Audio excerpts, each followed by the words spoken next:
How violent were ancient humans? Not just in stories, not just in movies, but in reality? The answer is uncomfortable, because violence in the ancient world wasn't rare. It wasn't shocking. It wasn't even considered unusual. It was normal. If you go back thousands of years, before modern laws, before structured societies, humans lived much closer to survival.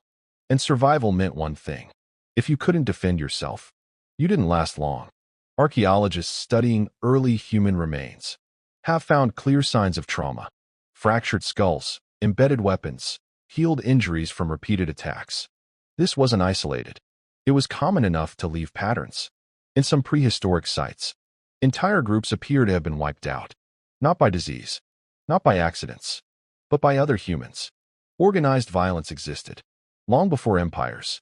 Even in early farming communities, there's evidence of raids, sudden attacks, likely over land, food, or territory. Because once humans started settling, they had something to defend, and something worth taking. As time moved forward, violence didn't disappear. It evolved. In places like Mesopotamia, some of the earliest cities were surrounded by walls, not for decoration, but for protection, because conflict between groups was expected. In ancient Egypt, records show military campaigns, captives taken, enemies defeated and displayed as proof of power.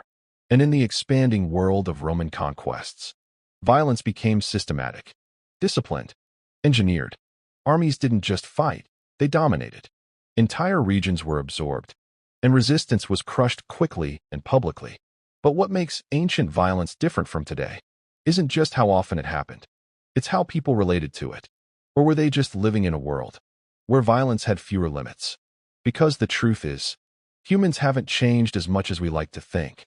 The same instincts, fear, aggression, competition, still exist today. The difference is structure.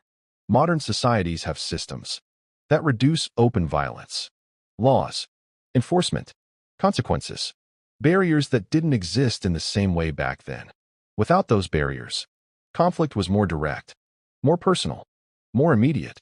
If two groups had a problem, it didn't go to court. It turned into confrontation. And often, someone didn't walk away. But here's the key point. Ancient humans weren't just violent for no reason.